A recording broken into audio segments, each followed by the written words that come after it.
UFC Fight Night, Moreno versus Royval is this Saturday, and for each fight, including the prelims, I'm going to go through a breakdown of each fighter's record, their recent fight history, their statistics, predictions from 1,000 fight simulations, predictions from 6 additional data science-driven prediction models, a final pick based on everything, and logical data-driven bets that you can consider along with probabilities and returns of those bets. Please like and subscribe if you find this interesting, informative, or helpful, as it helps keep me motivated in creating these videos. Running this data and analysis, the prediction models, fight simulations, charts and graphs, and updating the site takes hours every day and week, so I'd really appreciate the support. Thank you all. Let's jump right into it. First, let's quickly review our results. For UFC 298, we were correct in 11 of 12 fights, which was a 92% accuracy. For all events, all time, we're averaging 67% right now, and for pay-per-views, we're averaging 70%. For fight nights, we're averaging 66%, and for the last 10 events, we're averaging 65%. For the first fight, we have Erik Silva versus Naimov. Erik Silva and Naimov are matched closely in physical attributes. Both stand at 5 feet 9 inches tall, with only an inch difference in reach favoring Silva. Silva, however, is significantly older at 36 years old, to Naimov being 29, which could impact his performance. Silva's striking accuracy is remarkably high at 76%, and he has an excellent takedown average of 3.94 with the precision of 80%, which could be decisive if the fight goes to the ground.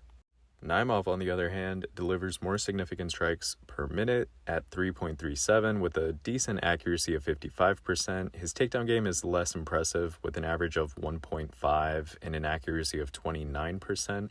Naimov does tend to absorb 3 more strikes on average per minute. In terms of defense, Silva has 20% better takedown defense at 71% versus Naimov's 57%. And both fighters have the same significant strike defense at about 40 to 41%. Betting odds are placing Naimov as a slight favorite, suggesting the public perceives his youth and striking rate as pivotal factors in this fight. When we take a look at the win detail of Erik Silva, we see that he's a strong finisher with 7 of his 9 wins coming in the first round, indicating an explosive start. He has 3 knockouts and 4 submissions, which displays a pretty balanced approach to finishing fights. He's capable of ending fights both standing up and on the ground. Silva is coming off of a loss to TJ Brown back in UFC 282, which was a while ago now. It was back in late 2022. He was submitted via arm triangle. He managed to score 1 more takedown than TJ and threw nearly the same amount of strikes, so that's not too bad of a performance. He did beat Anwar Boyd Nazarov in Dana White's Contender Series back in August of 2022. His fight history reveals a fighter with the ability to engage effectively in both striking and grappling, with his win showcasing his striking power. However, his loss by submission could indicate a vulnerability in his overall ground game when facing a skilled grappler, which might be exploited by Naimov. Naimov's win detail indicates a tendency for early dominance with 4 first-round finishes out of his 10 wins, showing that he can quickly overwhelm his opponents. With 5 wins by knockout and 2 wins by submission, Naimov's record points to a preference for striking, but also demonstrates an overall competence in submissions. Naimov is coming off of 2 wins in mid to late 2023. 1 was against Nathaniel Wood in UFC 294, which was via unanimous decision, and 1 was against Jamie Mullarkey back in UFC Fight Night, Kai Kara-France versus Albazi, and that one was via knockout. His recent fights highlight his striking capabilities, including a win with a performance bonus, suggesting significant power and precision in his hands. While he does have a loss by decision, his ability to push fights to the later rounds without being submitted or knocked out indicates a good endurance and resilience.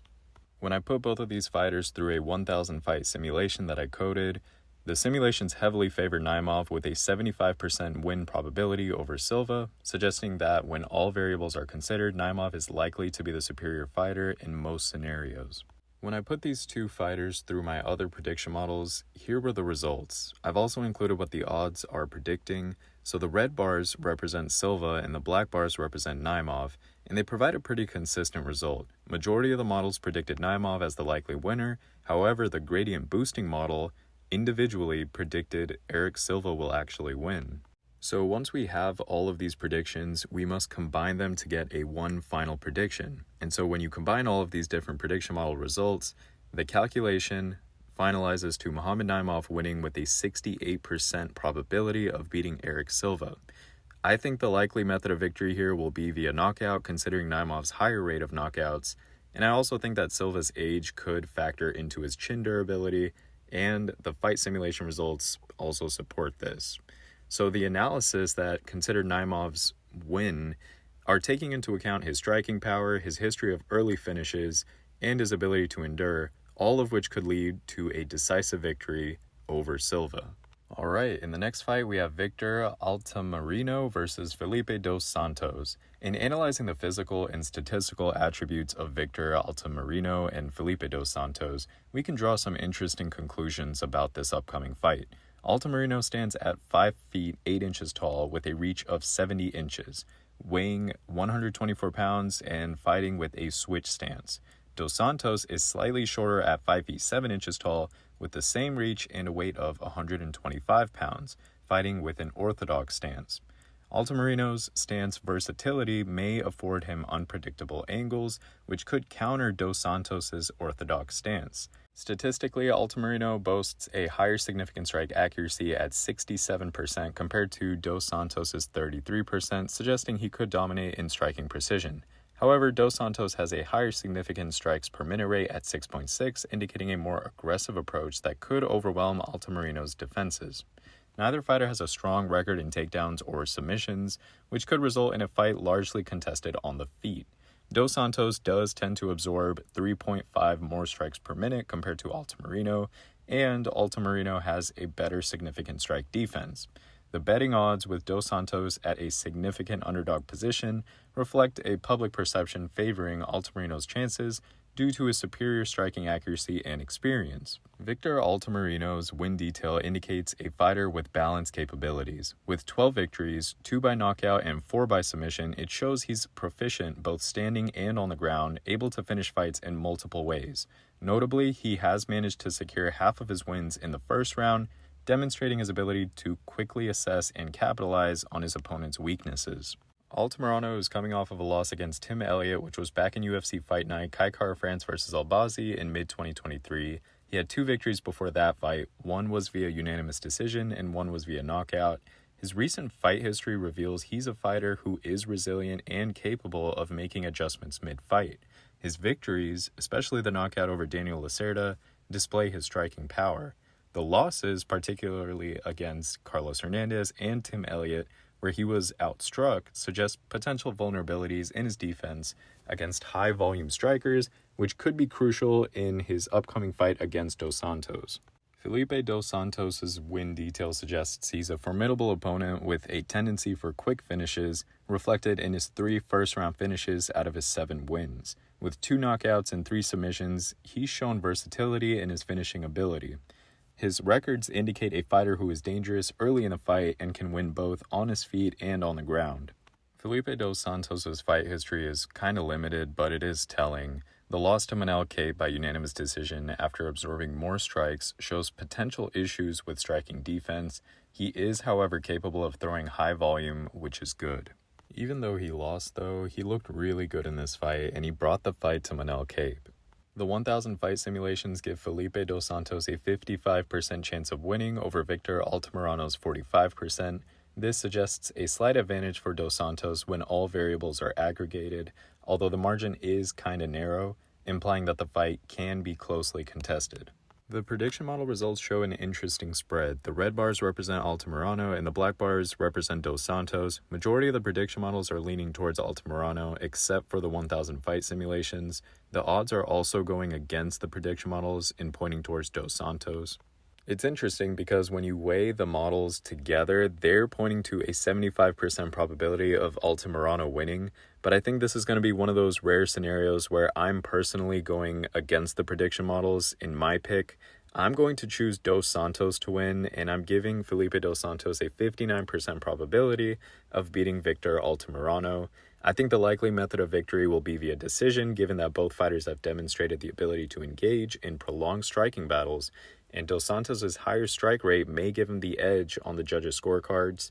It might also be a submission victory for Dos Santos, as his grappling skills are very impressive. Now, Altamirano's significant strike accuracy suggests that he could land more impactful shots, but Dos Santos' aggressive volume striking and slightly higher simulated win probability indicate he could outpace Moreno over the duration of the fight, leading to a victory by decision. In the next fight, we have Luis Rodriguez versus Denis Bondar. Luis Rodriguez and Denis Bondar, both standing at 5 feet 6 inches tall and weighing 125 pounds, face off in the flyweight division. Rodriguez, the younger fighter at 24, has a reach of 65.5 inches with a striking rate of 1.3, significant strikes per minute, and a striking accuracy of 43%. His grappling stats show a takedown average of 2 and a takedown accuracy of 50%, with an average of 2 submissions per 15 minutes. Bondar, at 31 years old, has a longer reach at 69 inches, a higher significant strikes landed per minute of 4.9, and a slightly better striking accuracy of 47.5%. His takedown average is higher at 2.8, with the same takedown accuracy of 50%, but no submissions on record. Bondar's reach and higher strike rate give him a potential edge in stand-up exchanges, but Rodriguez's submission average suggests a strong ground game. Bondar absorbs twice as many significant strikes per minute, absorbing 6.4 compared to Rodriguez, who absorbs 3.2. The betting odds are quite close, with Bondar at -115 and Rodriguez at -105, indicating a nearly even match as far as the public perception goes. Luis Rodriguez's record stands at 16 wins, 2 losses, and no draws. He's had 7 KOs/TKOs. He's had 4 submissions, 3 decision victories, and 2 wins by disqualification. He has a pretty balanced win detail, showing he's able to finish fights in different ways and can win the fight even if it goes the distance. His 2 losses are both by decision. One's a split decision and one's a unanimous decision, so pretty good fighter overall. Rodriguez has recently come off of 5 victories, 4 of which were in the Lux Fight League and 1 of which is from Icon Fighting Federation. Most of them are from 2022, and I think there's 1 from 2023. He's had a mix of win results, scoring a doctor stoppage TKO against Angel Rodriguez, a guillotine submission win against Jamie Londano, decision victories against Victor Moreno and Cesar Vasquez, and a knockout against Paul Marquez Moreno. His UFC experience was back in 2020 in Dana White's Contender Series, which you see on your screen, where he lost to Jerome Rivera. He was outstruck but attempted 2 takedowns and 2 submissions. His skill set showcases a lot of diversity, and he sometimes displays a tendency to take the fight to the ground. I'm kind of excited to see him back into the UFC and see him get tested. Denis Bondar, known as Psycho, has a record of 16 wins, 5 losses, and 4 knockouts, and 9 submissions. His 10 first-round finishes indicates he's a very aggressive fighter, seeking to end fights quickly and decisively, likely relying in his striking and grappling abilities to do so. Bondar's recent fight history shows losses in his last 2 fights, with a significant number of strikes absorbed against Carlos Hernandez and a quick knockout loss to Malcolm Gordon. This kind of shows that he is potentially vulnerable in his defense, especially against fighters who can deliver powerful strikes. Unfortunately, I wasn't able to put these 2 fighters through the prediction models, so I had to make a prediction based off of the data that was available. So taking all of the available data into account, I calculate Denis Bondar has a 52% probability of beating Luis Rodriguez. Given both fighters' statistics and recent performances, the likely method of victory could be via a decision, as Bondar's higher strike volume may allow him to output Rodriguez over the course of the fight. However, Rodriguez's ability to attempt submissions could be a wild card if the fight goes to the ground. The very close final prediction indicates that this fight could be swayed by small margins, with each fighter's strength closely matching the other's weaknesses. This is going to be a really good fight and a great potential value bet to consider. In the next fight, we have Claudio Puelles versus Fares Ziam. The upcoming fight between these two presents an interesting matchup in this lightweight division. Puelles stands at 5 feet 10 inches tall with a 72-inch reach, while Ziam has a slight height advantage at 6 feet 1 inch tall and a reach of 75 inches. Both fighters weigh in at 155 pounds. Puelles is a southpaw, and he brings a significant strike per minute rate of 1.8 and a striking accuracy of 65%. His takedown average is 2.4 with a takedown accuracy of 31%, and he averages 1.4 submissions per 15 minutes of fighting. Ziam is fighting orthodox style. He counters with a significant strikes landed per minute rate of 2.8, a lower striking accuracy of 59%, a takedown average of about 1, and a takedown accuracy of about 24%, with no submissions on his record. Puelles' southpaw stance could give Ziam some trouble, but Ziam's longer reach and higher striking rate might compensate for this. Puelles tends to absorb almost one more significant strike per minute, totaling 2.9 on average per minute. Ziam has better takedown defense and significant strike defense as well. The betting odds are negative 225 for Ziam and 185 for Puelles, indicating a public perception that Ziam is more likely to win.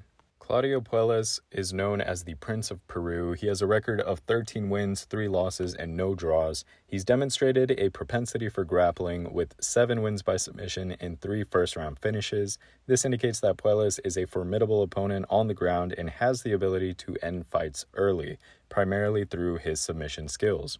Puelles' recent fight history reveals a mixed set of outcomes.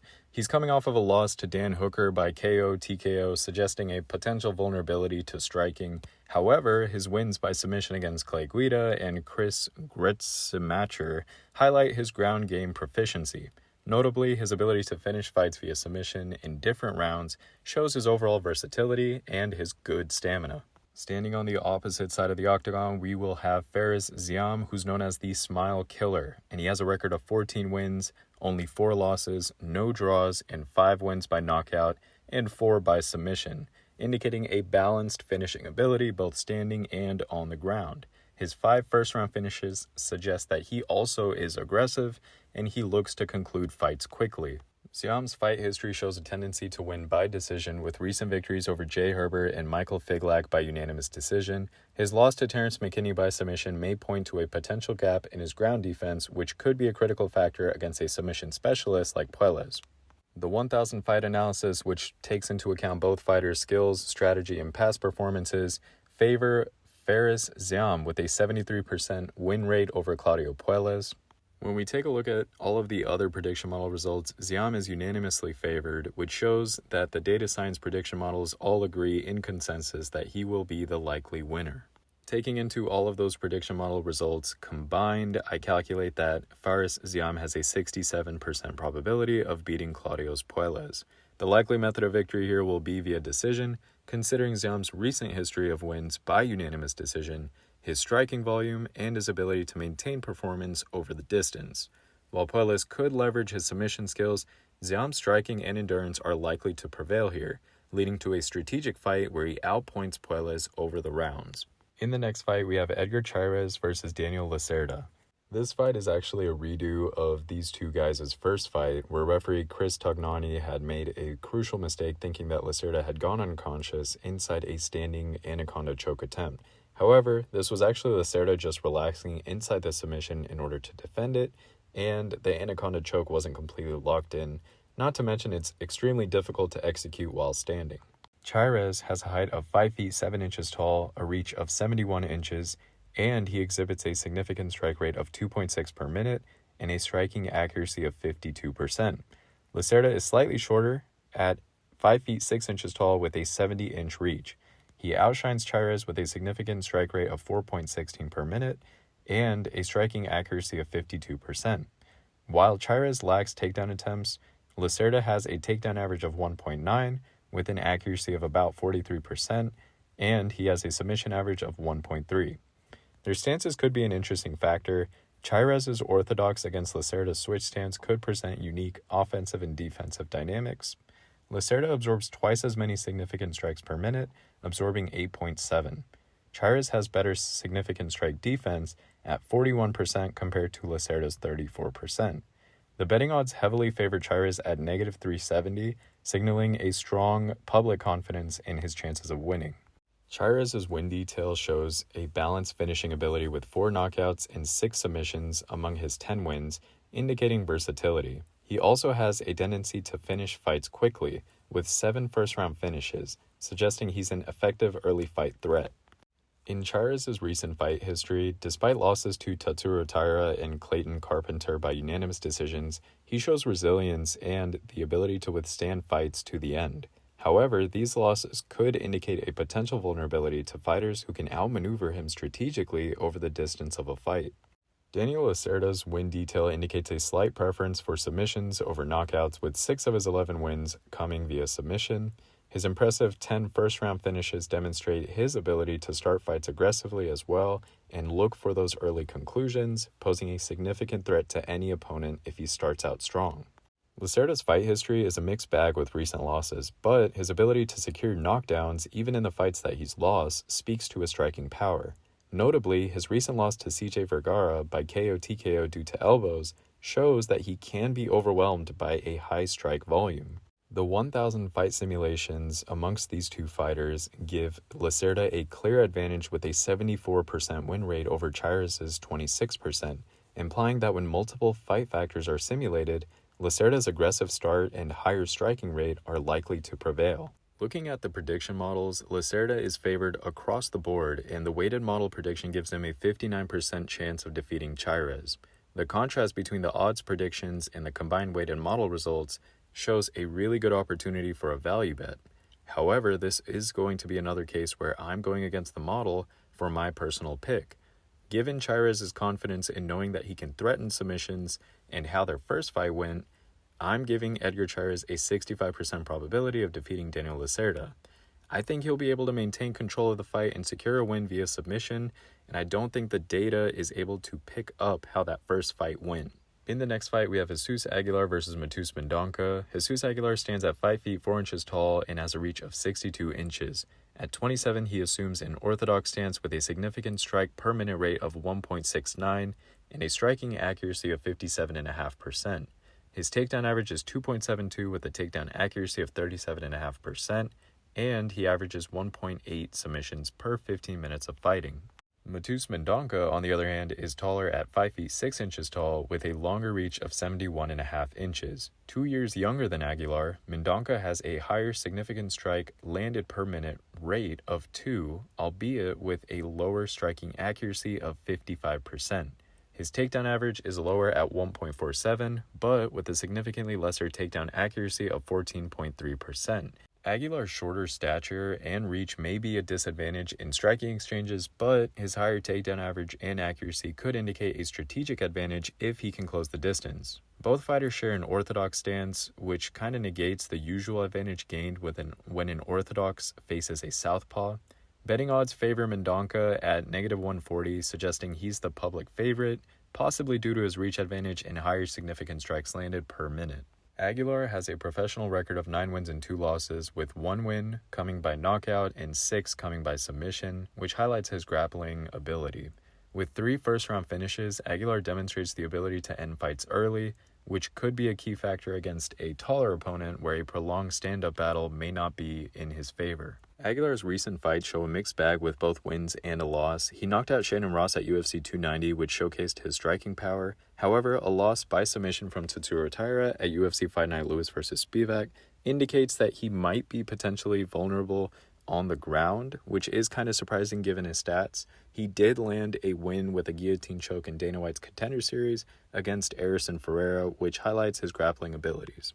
On the flip side, we have Matus Mendonca. His record stands at 10 wins and 2 losses, with 3 wins coming by knockout and 4 by submission. His 7 first-round finishes really underscore his aggressive approach and ability to close fights quickly. This could play well against Aguilar, who also has had several early finishes, setting the stage for a potentially explosive start and an explosive fight. Mendonca's fight history shows a relatively old knockout victory, but 2 preceding losses by decision. The stats indicate he can deliver powerful strikes, but he might struggle to dominate over the course of a fight, possibly lacking strategic control in prolonged exchanges. The 1,000 fight simulations overwhelmingly favor Aguilar with a 75% win rate against Mendonca's 25%. This suggests that Aguilar's grappling and submission skills, combined with his strategic takedown approach, are significant factors in these outcomes. The prediction models are all leaning towards Aguilar, with some giving overwhelming confidence in his victory. When you combine the models and weigh them, they're giving Aguilar an 80% probability of victory. I'm going against the odds in this one, so I think this one is also a good potential value bet for y'all to consider. Taking all the data into account, I calculate Jesus Aguilar has a 55% probability of beating Matus Mendonca. The likely method of victory will be via submission, given Aguilar's strong submission record, and Mendonca's recent losses by decision, which could indicate a vulnerability to a well-rounded grappler like Aguilar. Aguilar's higher takedown accuracy and average suggest he could control the fight on the ground, exploiting Mendonca's lesser takedown defense, leading to a potential submission victory. In the next fight, we have Christian Quinones versus Raoni Barcelos. In this bantamweight clash, both fighters stand at 5 feet 8 inches tall. Quinones is 27 years old and has a reach of 70 inches, while the older Barcelos is 36 years old but has the reach advantage of 72 inches. Quinones comes in with a significant strike rate of 5.23 landed per minute and a remarkable takedown accuracy of 100%, though he averages less than one takedown per fight. Barcelos boasts a higher strike rate at 5.38 landed per minute and a superior striking accuracy of 55.75%, combined with a solid takedown game, averaging 1.8 with a 37.5% accuracy and a submission average of 0.36. Quinones' win detail shows a record of 18 wins with 10 by knockout and 3 by submission, indicating a preference for stand-up fighting, but he's no stranger to the ground game. His 5 first-round finishes out of these victories point to his ability to start fights aggressively and finish them early.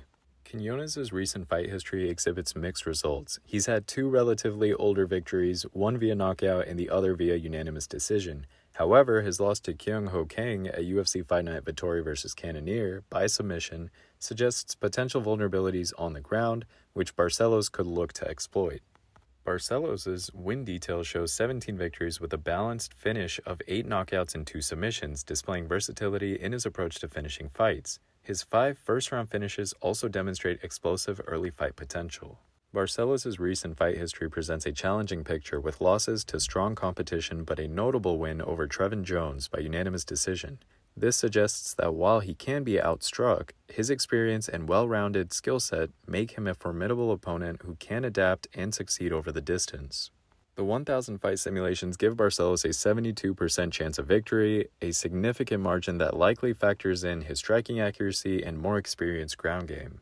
All prediction models are leaning towards Raoni Barcelos, indicating that his overall skill set is more highly regarded when it comes to statistical chances of winning. Taking into account all data, I calculate Raoni Barcelos has a 64% probability of beating Christian Quinones, with the likely method of victory being via decision. This considers Barcelos' higher striking accuracy, seasoned ground game, and his ability to go the distance as demonstrated in his recent fights against Quinones' power but less proven endurance in later rounds. The data synthesis suggests that while Quinones can pose a threat with his knockout ability, Barcelos' experience and adaptability are likely to prevail. In the next fight, we have Manuel Torres versus Chris Duncan. Manuel Torres and Chris Duncan showcase comparable physical attributes, with both fighters standing at 5 feet 10 inches tall. Torres holds a slight reach advantage at 73 inches to Duncan's 71.5 inches and brings an impressive significant strike rate of 9.66 per minute with a striking accuracy of 59.2%. Duncan presents a lower significant strike rate of 5.08 but boasts a higher takedown average of 3.63 and a takedown accuracy of 39.13%. The betting odds are tight in this fight, with Torres being a slight favorite at -120 and Duncan closely behind at +100, even odds, signaling a potentially closely contested match. Torres' win detail reveals he's a balanced finisher with 7 wins by knockout and 6 by submission, with a notable 13 first-round finishes, indicating a strong ability to end fights early and decisively. This finishing ability, coupled with the high significant strike rate, suggests he is a dangerous opponent in the initial stages of a fight. Torres' recent fight history emphasizes his knockout power, with all his listed wins coming by KO, TKO, highlighting his striking ability. The quick finishes in these fights, all within the first round, often within the first few minutes, underscore his capability to overwhelm his opponents early. On the other side, we have Duncan's win detail, which displays 7 wins by knockout and 1 by submission, with a current 4-fight win streak. His record suggests he is a tenacious competitor who uses striking to end his fights. Duncan's recent fight history includes a mix of knockouts and decisions, indicating a capacity to both finish fights early and maintain a pace to win on the scorecards. His ability to secure takedowns could be a crucial factor against Torres, who has not shown a wrestling offense in the fights listed. The fight simulations heavily favor Torres with a 96% win rate, which is a huge contrast to the closer betting odds. This discrepancy may reflect specific stylistic matchups or statistical factors, that are considered in the simulations, which end up giving Torres a significant advantage. Other prediction models have this fight more closely contested, with most being nearly even. The neural network model, however, also gives overwhelming support to Torres, like we saw in the 1000 fight simulation. Now, 2 of the 7 prediction models are predicting Chris Duncan to win the fight. When you weigh these results together with all 7, the weighted predictions are almost 50-50. It's that bar chart all the way on the right side, with a very tiny margin favoring Torres, which is similar to the odds. Now, when I incorporate all of the data, I end up calculating that Manuel Torres has a 54% probability of beating Chris Duncan, and the likely method of victory will be via knockout. Torres' high rate of significant strikes and his history of first-round finishes are pivotal factors in this prediction. Although the simulations heavily favor Torres, the final prediction accounts for the closer betting odds and Duncan's resilience, anticipating a competitive fight with a slight edge towards Torres' striking, leading to the knockout victory.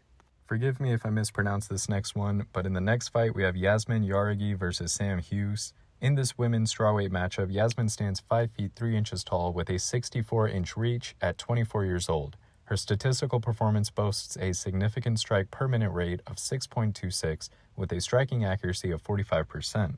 Sam Hughes, on the other hand, stands 5 feet 5 inches tall and has an equal reach of 64 inches. She's 31 years old and presents a significant strike landed per minute rate of 3.8 with a higher striking accuracy of 60.09%. Yasmin's higher output in strikes per minute might provide her with an advantage in high-paced striking battles, while Hughes' superior accuracy could mean she lands the more effective shots when she does throw. The betting odds heavily favor Yasmin at -500, indicating a strong public confidence in her likelihood of winning, compared to Hughes at +360. Yasmin's win detail shows a strong record of 10 wins, 1 loss, and no draws. With 6 wins by knockout and 5 first-round finishes, Yasmin demonstrates her capacity to conclude fights with striking power early in the contest. This knockout power, coupled with her high rate of significant strikes per minute, positions her as a formidable stand-up fighter. Yasmin's recent fight history includes a mix of wins and a loss. Her most recent fight was at UFC 290 against Denise Gomez, where she was knocked out in the first round. Half a year prior to that, though, she knocked out Estela Nunes in the second round, and a few months just prior to that, she won via a unanimous decision against Yasmin Lucindo. Normally, she outstrikes her opponents and has the ability to go the distance and win. Sam's win detail reveals 8 wins, 5 losses, and no draws. Her victories are split between 2 knockouts and 3 submissions with 3 first-round finishes. This indicates Hughes has a balanced approach, capable of ending fights with her striking and grappling, although she may not start as aggressively as Yasmin. Sam's recent fight history shows a fighter who can go the distance with several wins by decision. She has demonstrated the ability to land takedowns, which could be pivotal against Yasmin, who has yet to show defensive wrestling capabilities. However, Sam's lower strike rate might challenge her if she can't close the distance. The 1000 fight simulation depicts Yasmin with a 70% chance of victory. This high percentage suggests a robust advantage over Sam, likely factoring in Yasmin's striking volume and power. All of the prediction models are going towards Yasmin except for only one, which indicates her statistical strengths are highly regarded in various predictive analysis. Taking all of the data into account, I calculate Yasmin has a 76% probability of beating Sam, with the likely method of victory being via knockout.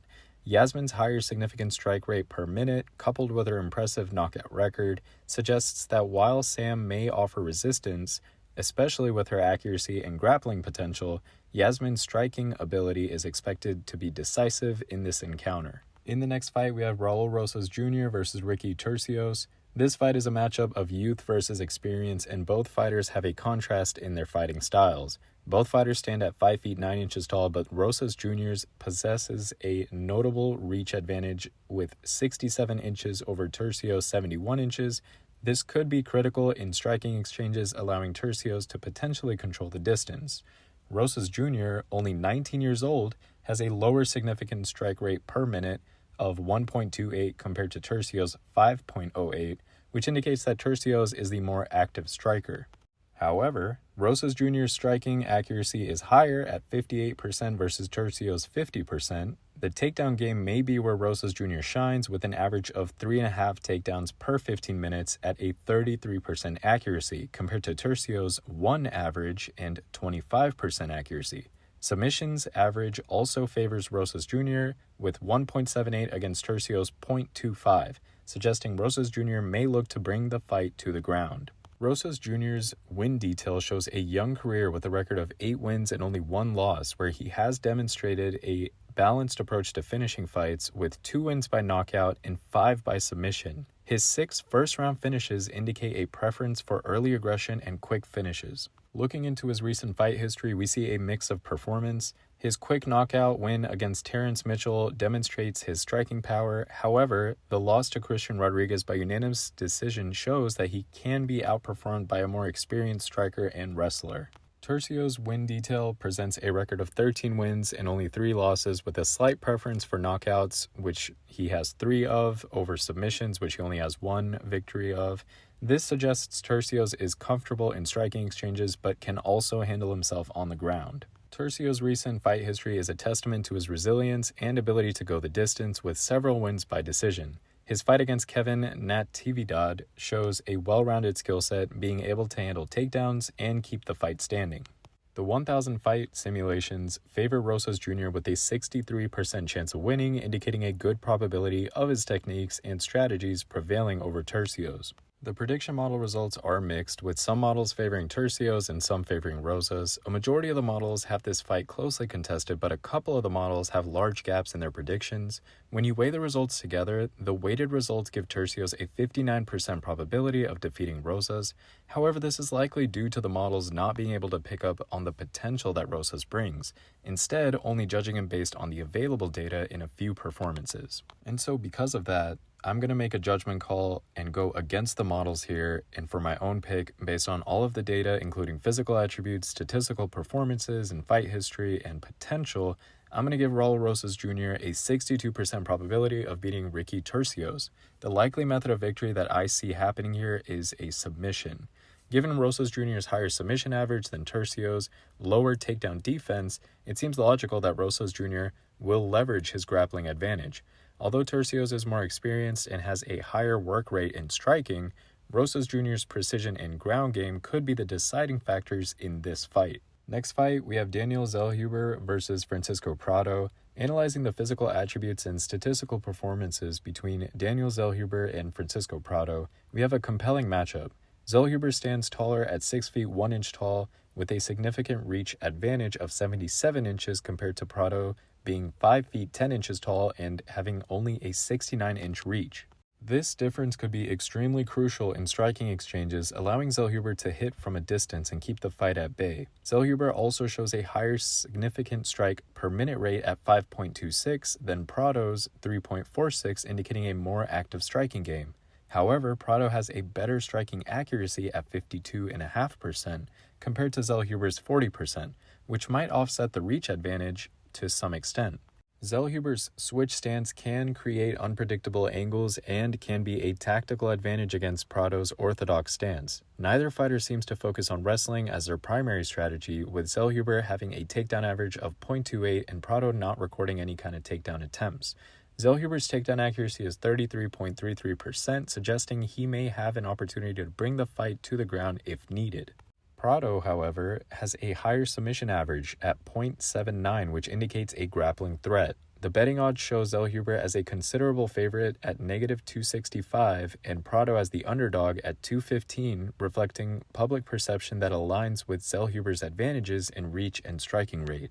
Looking into Daniel Zellhuber's win detail, he has a strong record of 14 wins and 1 loss with 7 knockouts and 3 submissions, showing versatility in finishing fights both standing and on the ground.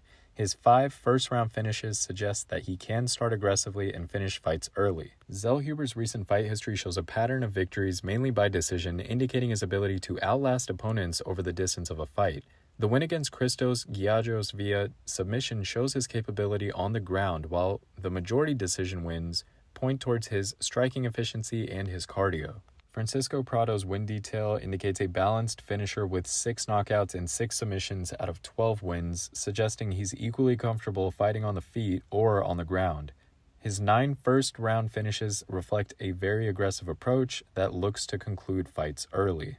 Prado's recent fight history, notably his win via knockout against Otman Azaitar, demonstrates his power. However, his loss by unanimous decision to Jamie Malarkey indicates potential difficulties in longer, grueling matches, where he might be outstruck and out-wrestled. The 1,000 fight simulations heavily favor Zellhuber with a 81% win rate over Prado's 19%, a substantial margin that suggests Zellhuber's attributes and fighting style have a high probability of success against Prado. The prediction model results unanimously favor Zellhuber as the likely winner of this fight.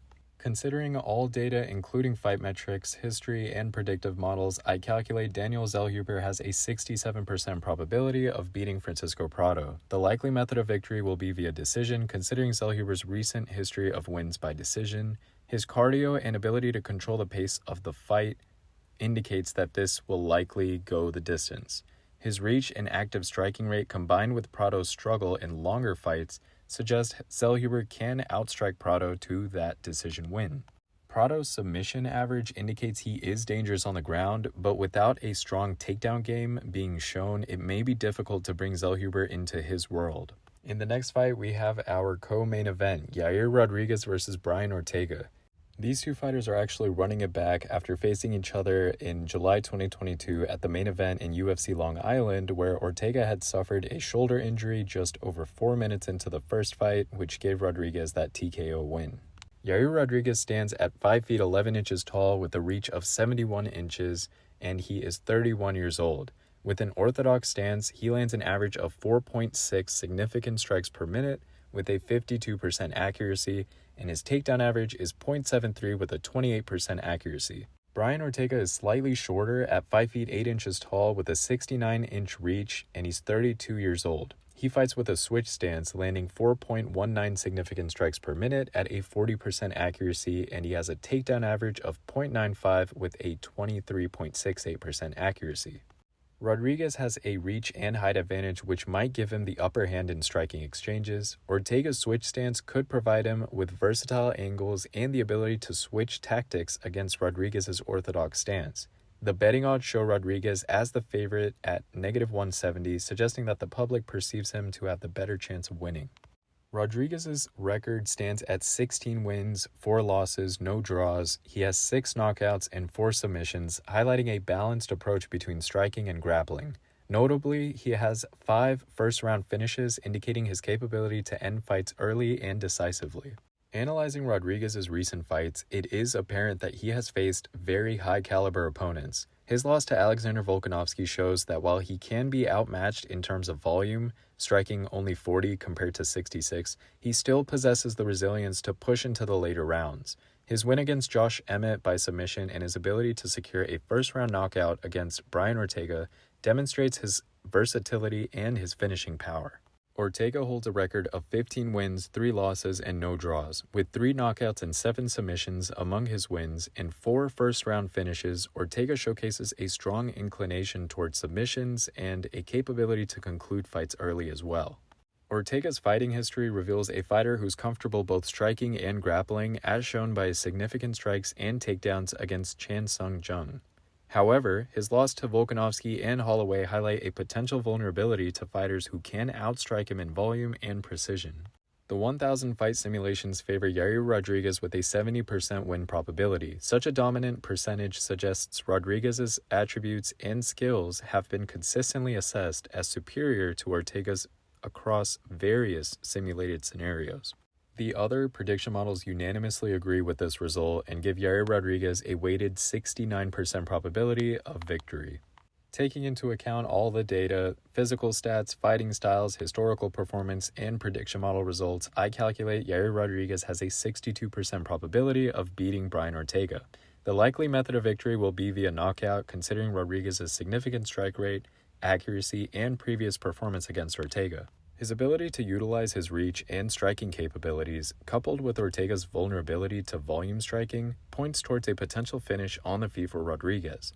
Despite Ortega's grappling ability, Rodriguez's advantage in the stand-up game, as evidenced by the predictive models and their recent fight history, suggests that the fight may not go to the ground for Ortega to capitalize on his submission skills. In the next fight, we have our main event, Brandon Moreno versus Brandon Royval. These two fighters are also running it back, and due to a similar reason as the co-main event Yair Rodriguez versus Brian Ortega. They fought back in November 2020 and Moreno won by first-round stoppage. It's listed as a TKO victory due to strikes. However, Royval had actually dislocated his shoulder during a scramble, which opened up the finishing opportunity for Moreno. Brandon Moreno stands at 5 feet 7 inches tall with a reach of 70 inches and he weighs 125 pounds. At the age of 30, he has a significant strike per minute rate of 3.8 and a striking accuracy of 49.9%. His takedown average is 1.7 with a takedown accuracy of 46%, and he averages 0.51 submissions per 15 minutes of fighting. Brandon Royval, on the other hand, is 5 feet 9 inches tall with a 68-inch reach, and he weighs 124 pounds. He's 1 year older than Moreno. Royval has a significant strike landed per minute rate of 3.8, slightly higher striking accuracy at 57.5%, and a takedown average of 0.43. His takedown accuracy is significantly higher at 66.67%, and he has a submission average of 1.5. Moreno's shorter reach could be a disadvantage in striking exchanges, but his orthodox stance may provide a familiar angle against Royval's southpaw stance, which can sometimes pose challenges for orthodox fighters. The betting odds favor Moreno at -260, indicating that he is expected to win, while Royval stands at +210. Brandon Moreno's win detail shows a record of 21 wins, 7 losses, and 2 draws. He has secured 5 wins by knockout and 11 by submission, with 8 of his victories coming in the first round. This really showcases Moreno's ability to finish fights both on the feet and the ground, with a tendency to conclude fights early. Moreno has really shown resilience and adaptability in his recent fights. His loss to Alexandre Pantoja by split decision indicates that while he can be outlasted in a longer fight, his wins against Davis and Figueiredo, particularly the victory by rear naked choke, demonstrate a very high level of grappling skill. The fact that he was able to adjust and win in a rematch after a loss to the same opponent illustrates his ability to learn and evolve between fights.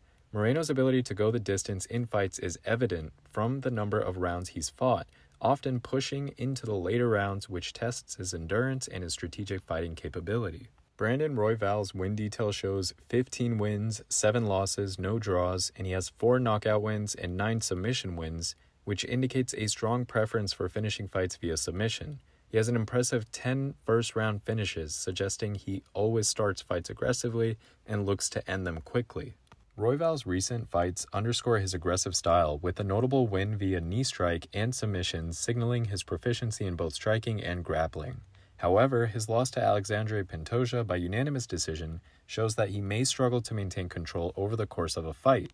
His ability to secure early finishes is a double-edged sword. While it points to his explosive power and submission skills, it also raises questions about his performances in fights that extend beyond the first round. The 1,000 fight simulations give Moreno a 67% chance of winning, which is a substantial edge. The consistency of Moreno's 67% win rate in these simulations suggests that when all factors are being considered, he has a clear advantage over Royval in most scenarios. The other prediction model results, with the red bars representing Moreno and the black bars representing Royval, demonstrate that across various predictive models, Moreno is consistently favored.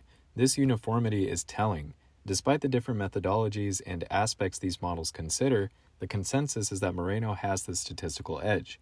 Notably, the gradient boosting method, which is often used for predictive performances, also leans towards Moreno.